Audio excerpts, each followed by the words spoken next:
Prosseguindo nosso projeto, 10 perguntas que todo fiscal de contratos gostaria ou deveria fazer, mas não tem coragem. Meu nome é Giovana Garcia, eu sou auditora governamental da Superintendência de Controle da Secretaria da Fazenda do Estado do Piauí. Nas minhas capacitações, eu recebo, e até no dia a dia, nas minhas redes sociais, eu recebo muitas perguntas. Só que existem algumas perguntas que elas são recorrentes. Então, por isso eu resolvi fazer esse material e separei as campeãs de audiência. A gente já respondeu a número um, a número 2. Hoje vamos responder a pergunta número 3. Então, como sempre, vamos direto à pergunta. Professora, há um limite máximo de quantos contratos um servidor pode ser designado para acompanhar? Por exemplo, quantos contratos no máximo, eu posso fiscalizar? Bem, essa pergunta é sem resposta. Mas calma, calma. Eu vou explicar melhor, certo? Para a gente entender. Algumas perguntas a gente vai conseguir responder com sim ou com não, outras não. Outras a resposta é mais complexa, apesar de que todas são justificadas, mas essa a gente precisa compreender melhor. Bem, a legislação, ela não estabelece um número máximo de contratos que cada pessoa pode fiscalizar. Mas por que, Giovana? Veja bem, existem contratos dos mais diversos tipos na administração pública.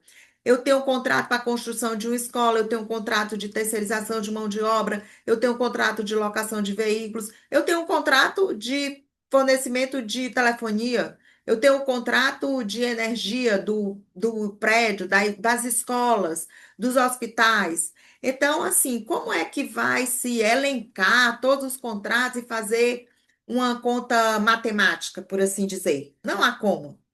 Mas existem alguns critérios que eu posso estabelecer. Por exemplo, qual a complexidade desse objeto?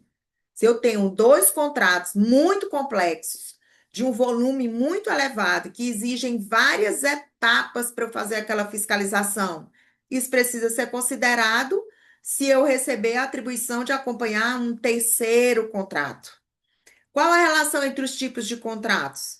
Por exemplo, se eu já fiscalizo os contratos de terceirização de mão de obra, faz mais sentido, se há um novo contrato, eu continuar naquela temática, não?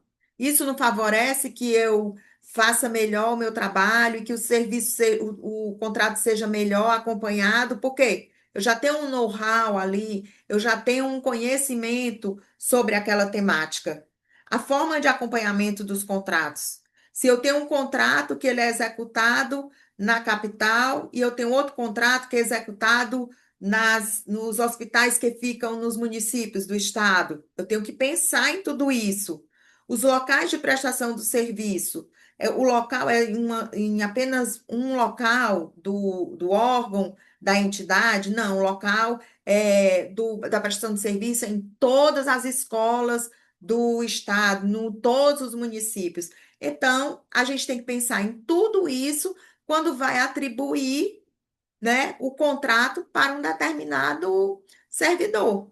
Eu tenho que considerar quantos contratos ele já fiscaliza, qual é a complexidade desse contrato. Por isso que eu não posso simplesmente dizer assim: ah, eu só posso designar 10 contratos para cada servidor. Eu só posso designar 5 contratos para cada servidor. Porque se fosse simplesmente uma conta matemática, eu teria um servidor que teria 5 contratos bastante complexos e teria um servidor que tinha 5 contratos de mais simples acompanhamento, digamos assim.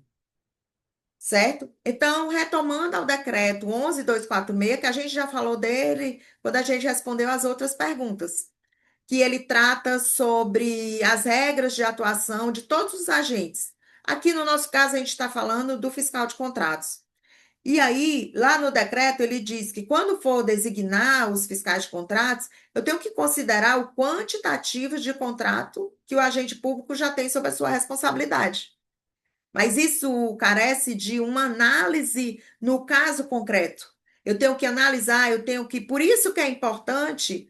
Lembra lá na pergunta número 1, a gente falou sobre isso. Por isso que é importante eu conversar previamente com o servidor que vai ser designado fiscal de contratos. Por quê? Porque ele ali naquele momento ele já pode me dizer. Professora, eu já acompanho dois fiscais de contratos que são desse tipo, daquele tipo, que já demandam um trabalho assim, dessa forma. Então, veja bem como é importante essa comunicação prévia. Então, quando for designar o fiscal de contratos, eu tenho que verificar quantos contratos o agente público já tem sob sua responsabilidade, certo? Então, para a gente fechar a nossa resposta à pergunta número 3, eu não tenho um número determinado, mas eu tenho como estabelecer, eu tenho como verificar, eu tenho como estudar previamente quantos contratos ele já tem sob a responsabilidade dele, se é possível ele absorver esse outro contrato. Ou se não, vou ter que pensar em um outro servidor para acompanhar esse tipo de contrato, certo? Então, embora não haja um limite determinado, existem critérios que precisam ser observados em relação à quantidade de contratos atribuídos a um servidor, tá bom? Então, respondemos aqui a pergunta número 3. Espero que esse material o ajude no desenvolvimento das suas atividades. Obrigada e até a próxima.